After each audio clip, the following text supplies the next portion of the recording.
Depositing money on Robinhood using Apple Pay is a convenient way to fund your account for trading. Follow these steps to complete the deposit process. Link your Apple Pay to Robinhood. Before making a deposit, ensure Apple Pay is linked to your Robinhood account. Open the Robinhood app and go to your account settings. Tap on Transfers under the menu options. Select Add Payment Method and choose Apple Pay. Follow the prompts to link your Apple Pay account to Robinhood. Open Robinhood app. Launch the Robinhood app on your device and log into your account using your username and password. Tap Transfer. Once logged in, tap on the Transfer button on the main screen. This is where you can deposit funds into your account. Choose Apple Pay as payment method.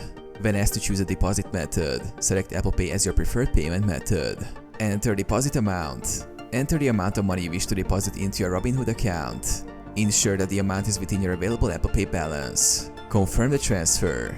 Review the deposit details and tap Confirm to complete the transaction.